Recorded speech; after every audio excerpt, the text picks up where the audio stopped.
All right, all right. We are back in beautiful Belmont, New Jersey, at the Grit Won't Quit podcast studio. I have a very special guest on today. I have Allan Burns from Real Broker of Red Bank. How are you today, sir?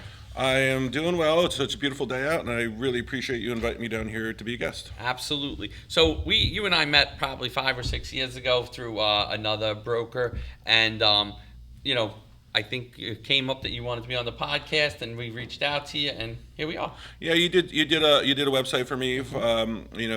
Basically a cash for keys website for me, and it had some success. It was a great website. The process working with you guys was awesome.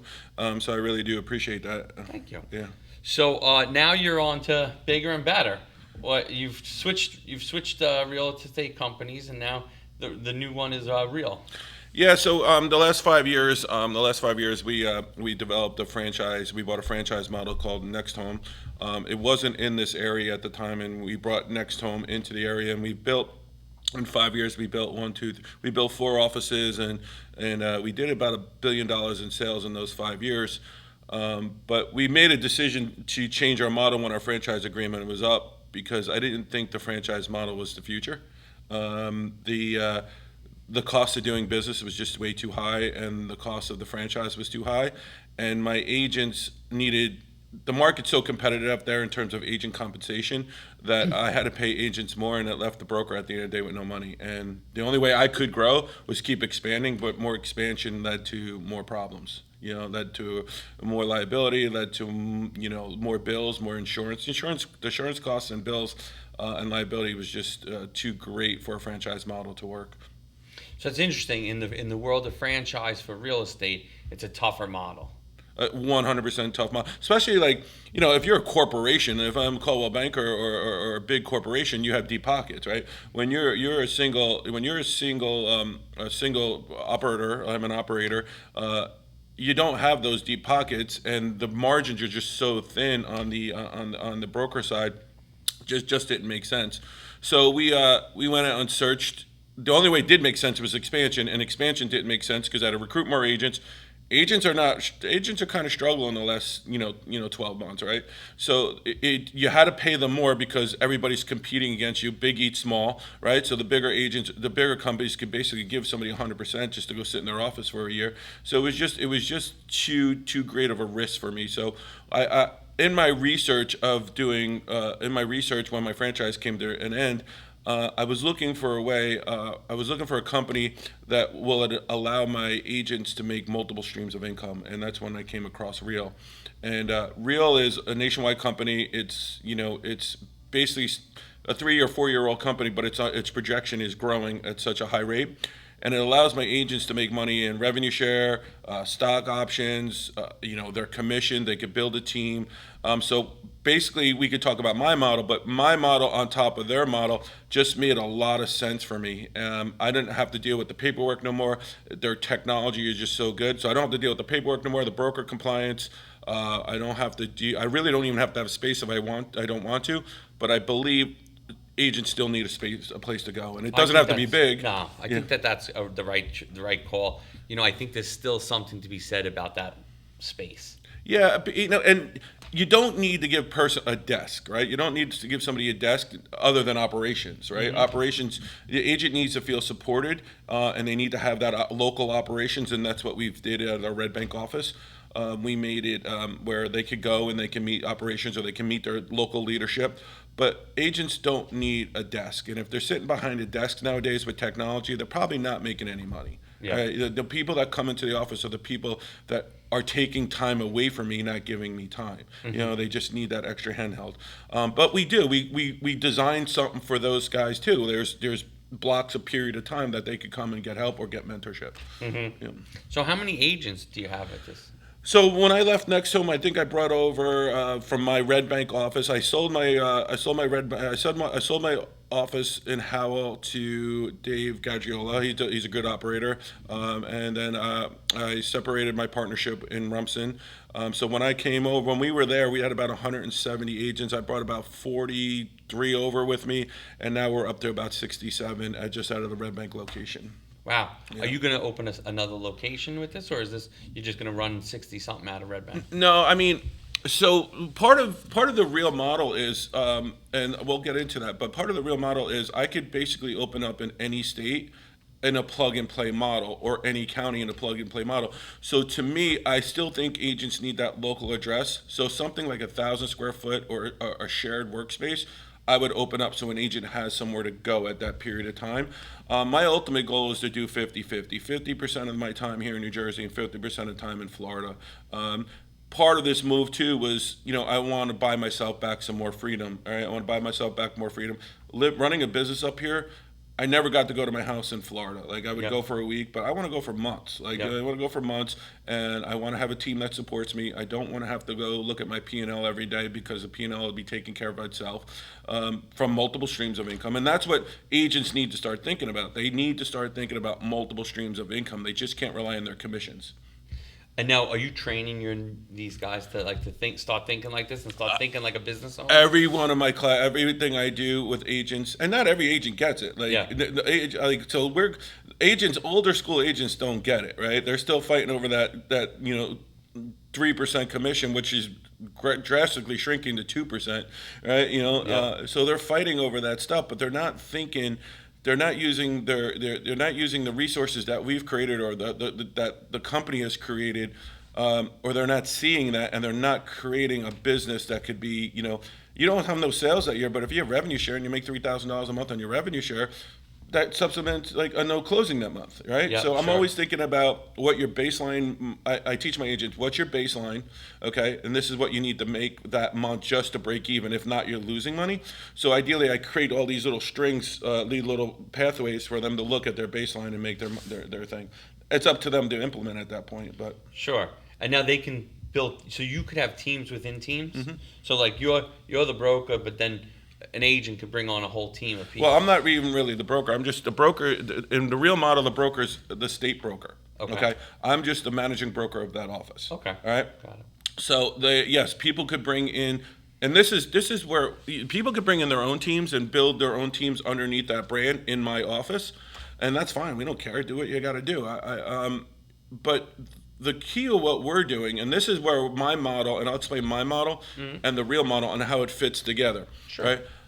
I believe everything is really kind of is about lead generation and data right now. So basically, what the data points is, you could determine what anybody's doing at any period of time. Like, you could determine, we have a systems that you can look up. They have a mortgage. They've been living in the house for 15 plus years. They're thinking about selling, all that stuff. And we use a combination of follow-up boss, a fellow, and YLOPO. And these systems, these are our systems that integrate with Real. We have a database of over like 97,000 people, and we're just constantly adding, and we're nurturing those leads. So I don't care if you're not on my team, you're just a part of my office. If you're not on my team, or if you're not in my office, or if you live in South Jersey or wherever, you plug into our system, and I'm able to assign leads directly to you. Or I could build a database for you, and that database will be nurtured by the systems that we've created. All you got to do is plug and play. And I think me and you were having a conversation before here. Everything's a plug and play model now, all right? Everything's kind of like, you need to develop the systems, you need to develop the systems, to process the procedures, and then you need to plug and play into those procedures. Mm-hmm. Absolutely. I think that's a great way to do it. And again, I think there's less of that hand holding and babysitting, and work the system, work that plug and play, so that these guys can develop leads. And to me, I do recruit, but I'm very strategic in my recruiting now, right? I want people obviously I want people that can close business and have market share, and so I look for two things. I look for underutilized talent, because the metrics of the old real estate model is, I'm just going to produce and you're my competitor, right? Yeah. So there's not a lot of. I'm a firm believer in investing in the right people, and that's what the revenue share does. If I invest in the right people, the companies are going to end up paying me for the rest of my life, right? As long as they stay there. So we invest in our people at a high level. That's number one, and number two is I look for value add. And value add recruiting is, if you're good at marketing, if you're good at social media, you're good at commercial, you're good at recruiting, you have a presence. I look to recruit they're good at investments, I'll recruit those people because it's just going to multiply what we're doing in our brokerage or in our thing. So inside our brokerage, I'm going to elaborate on that. So we got there and we look at multiple streams of income, right? So I'm looking at it and I'm like, okay, so we did create an investment company. We created an investment company, and that allows our agents to invest in. So if we find an undervalued property, or one of our one of our agents brings us an undervalued property, they bring it to my head of investments. It's Amber Norton, and Amber Norton and her team will scrub it, and they will bring it to like basically a board inside my office and be like, well, this property makes sense, and then we would put out a performer inside the office and see if our agents would invest in that property. So That's really cool. yeah, so we're creating, and that allows them to be investors. Like it allows them to be Without the full risk. full risk, and with the whole team on board. I feel like there's some Yeah. some loyalty that happens there when you start doing deals. You're like a business that. owner now. Yeah. Like you're a business owner now. I mean, we had some hiccups. We had some hiccups when we started. We hired a bad contractor, and he stole some money from us. But it was my money. But we got it back. We got it back. But now it allows them to be part of something, and they're vetting everybody now. Everybody's vetted. There was like a procedure to vet people. There's a procedure whose money we're going to borrow. They've just constantly created layers now, right? That's awesome. Yeah, so That's a great feature. Now, is that a real feature or is that just an Allan that's feature? an Allan feature out of Red Bank. Okay. Right? So we did that. So we have the investment division up there, and then we're developing our commercial division. Paul Cook is running our commercial division. We've added a title component under Michelle Gibson. We're adding a mortgage component that'll be announced soon. Teresa's handling all the marketing and Teresa, my wife, is handling all the marketing, all the presence of the company. So we're creating divisions inside our company to multiply what we're doing. So that should give you some time back. Did you read that book by Dan Martell, Buy Back Your Time? Is that No, I haven't read that one. You should definitely pick that one. I've definitely bought back my time, and I look at it. So like 10 years ago, when me and Teresa started this, we were at Remax, and we left Remax and went to Keller Williams, and they automatically put me in leadership. But me and Teresa had a $30 to $40 million real estate sales business our own, right? And we were making good money. Now, the worst, it's like a good and a bad, right? Like the good thing is that I went into leadership and I learned how to, build a business, recruit, and all that stuff. But I ended up giving away my real estate business, right? $40 million business is good money, right? Sure. Right. So I went there, and then I really haven't sold real estate in years. I haven't sold real estate in years because I've always been developing other people and doing things. And I'm starting to look at, now I'm looking at good agents make good money. Bad agents make no money, right? So now I'm starting to look at it. So I did buy some of my time back. So if I want to do a deal here and there, I'll do a deal in here and Sure. there. You know what I mean? You got to pick the right deals. I'll pick the right deals. If I want to go start looking at commercial deals or flipping houses, I don't have to be in an office and stuck to the grind on a daily basis. At the end of my 5-year term at Nexum, I was burnt out. I was not excited about anything. I was, when you're not excited about things, people see it, right? Totally. Yeah, It's 100%. Right. So, but I have such a loyal crew that they still were there for me. Like they were still there. My agent retention is really good, right? They need to do the right thing because I do the right thing, right? And I'm trying to always, I'm leading with them first. But the new model and the new systems that we're creating is allowing me to buy back time and my freedom, and that was my goal. I've been very intentional about where I've gone and what I've been doing. And when my franchise was up, me and Teresa said, we're going to go away, but we didn't go away. Right, we were like, we're going to go away because we're going to go through the motions, right? We're going to go through the motions of going away. We decided to spend a whole month just sitting in our house and doing like a staycation. And at the end of that day, at the end of that 30 days, my whole life and perspective of what I'm going and where I'm doing has changed. Right?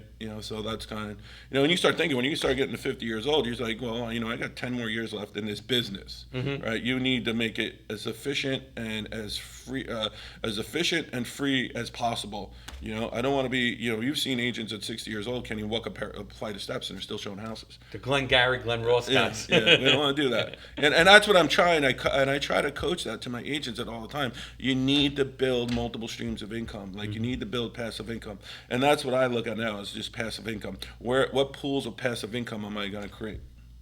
Makes sense. I mean, that's a great way to think about it, that you don't want to be that older guy still hustling out, doing that If I want to do a deal, I'll do a deal. Yeah. If I want to, I want to set it up where if I do a deal a month and my passive income comes in, it's more than enough that I have. Yeah. You know what I mean?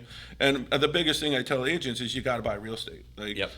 Look at the real estate, what it has done for us in the last 5 years, 6 years. Sure. The values of our properties have almost doubled. Yep. And Monmouth County is Insane. It's insane. It's kind of like, it defies the laws of everything. Yeah. I had somebody knock on our door and purchase our house off market, and we didn't want to move, but we're like, the numbers that we're getting here, we're moving. Yeah. We're going to move, and so we're just going to go to one of our flip properties and fix that up the way we want to do it, and go back and forth. There you go. And I think in Monmouth County, it's only going to get crazier with the Netflix. Yeah, I mean, you think about this is like I've been in real estate since probably 2020, 2003 maybe. That's right after 9/11. So no matter what happened, good or bad, and we went through this 2006, 2008. Sure, prices adjust a little bit. But this area, like you'll see, like Tom's River or south areas in the south, you're starting to see inventory rise and contracts slow down. In other parts of the state, Monmouth County, it doesn't happen. It's like recession-proof. Yeah. You know what I mean? So it's close enough to the city. You have a lot of nice areas. You have the beach. You have the ocean front. And I just feel like Monmouth County is an anomaly. Yeah. So I mean, that's a good thing that we live here, and it's a good thing that we invest here, and that's why we purchase properties here, and even if they're undervalued and they don't make sense, they'll make sense on the rent, and at some point they'll make sense on the long term. On the long term. On the long term. I love it. I think that's great. So what's the plan for you now? Take these 60 something to how many? What's like an ideal number for you? I'd like to get to 100 this year. I like 4 more coming in this year. I'd like to get to 100 this year. I'd like to launch our remote location in Tom's River. That'll allow me to expand in that market. And like you say, Monmouth County, like when I talk to people about our model and what we're doing, they're kind of like, whoa, like I don't even understand that, like because they're used to doing business the only way. Sure. Right. So that's kind of why I like recruiting new. I like to recruit brand new kids. Guys that have never been in the business, but they have to have the right makeup, right? Yep. They have to have the right makeup and I have a vetting program for that. So we like to bring them in new, teach them, train them, coach them, and then kind of develop them over a period of time. Sure, we'll work with anybody, but you got to have that desire to do it. You just can't be a plug and play. I'm going to take. Plug, play, and take. Yeah. And real estate at the beginning is hard to get into. It's horrible. I tell my agents, without any help or database, you're not gonna make it, right? Yeah. Or it's gonna be 8 months of pain. Like we're a firm believer of, if you come in and you're showing your thing, we'll partner you up with somebody. Our goal is to close that 6-month learning curve down to get you paid within 60 days, even if it's doing a rental or sharing commissions with another agent. But that's great. That's what we do. At least 8 months without a paycheck is tough. Horrible. They end up looking at other jobs, and then they can't put the time into becoming in that right career. You can't do it. I mean, and our company now like I had to charge fees when I was at my company because I had to offset the bills. Yeah. Really, I don't have to charge any fees. That's great too. Yeah, so an agent could come here and basically not produce and don't have any fees. Yeah. So there's no desk charge. There's no desk charges, no nothing like that. That's great. So, and now, so you've been at Keller, you've been at Remax, you've been at Next Home. Like this sounds like it's the opportunity that really is definitely. I was looking at 2 different virtual companies, the EXP and this one, and here's the thing that really got me, and I was on my way to EXP. I like the EXP model, but EXP was up here and Real's here, so I figured Real is going to a lot of growth. Growth. Like I'm looking at the growth of it, right? Like I'm looking at the growth, right? The stock's at $4. The stock's going to go to $8. They pay me every time I produce or every time I recruit. They give me stock shares, right? Right. So my stocks, I've been there since February. In March I started. I've got over $20,000 of stocks already. That at $4. What's it going to go on to $8? You know what I mean? So, and that's based on the production of my team and all that stuff. So I'm looking at the growth, but really like the company owner's vision was pretty intense, right? And I'm looking at EXP and them side by side. I'm looking at growth, but the Real has this thing called the wallet. They have a Real wallet. and that set me apart, right? So basically, all my commissions from all my different things goes into my real wallet, and then I get a credit card. Okay. I got a credit card. So no real estate company give me a No. credit card. So not credit, it's a debit card. So my revenue share, my stocks, and my commissions go into this real wallet, and this is in here. Now I could take that money and transfer it to my bank account, or I could keep it in the wallet, right? Uh-huh.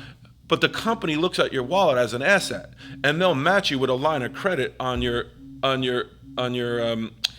match you with a line of credit based on your wallet. Oh, wow. Right. So I have another pool of money. So me, with my investments, I like to create pools of money. Where am I going to pull money from when I find a deal? So the real wallet is another wallet. It's another place where I could pull money from. If, instead of using my own money, it is my own money, but I'm not going into my bank account using my own money. I'm pulling it from there. I'm pulling it from here. Pulling it from there. You know. That's great. Yeah. That's And I really teach my cool. agents to do the same thing. So now we're creating multiple pools. And everyone gets a real credit card? Yeah. You just sign up when you go on the back end of the system. You sign up, boom, they'll send it to you in a couple of days. It's fantastic. Yeah. So by far it was but based on what I'm doing and all the different avenues that I'm creating and what they're doing, and I'm just plug and play into what they're doing, it would have cost me millions and millions or hundreds of millions of dollars to recreate what they're doing. And what am I paying them? 15% until I cap, and when I cap at 12,000, I keep 100% of my money. So it makes no sense to do it any other way. Mm-hmm. And then, now their growth is going to come from all these new offices. That's how they could. Well, the growth's going to come from agents. Yep. Agents. Like if you look at growth, like they're growing at 100% a year, where other companies are like stagnant or losing. Yep, sure. Yeah, so that's where I see the opportunity. There you go. I love it. So this was a great conversation. I'm glad you came on today. Let people know where they can find you if they want to reach out to you about anything that you're doing. Yeah, so on Instagram, I think we're Red Bank. We're Red Bank Real on Instagram. My phone number is 732-213-8987. Now my office space is in Lifetime Work. We like to be in Lifetime Work. It's just a beautiful office space, and then we just go right to the gym next door, Lifetime Gym, and that's our future. That's where we hold our office meetings. So anybody, you're more than welcome to come and see what we're doing. I love people, and I love good people, and I love people with ideas. So if you're that person, even if we don't work together, I'd like to collaborate with you. So that's what we do. Sounds great. Allan, thanks for coming on today. It's a great chat. Appreciate you, brother.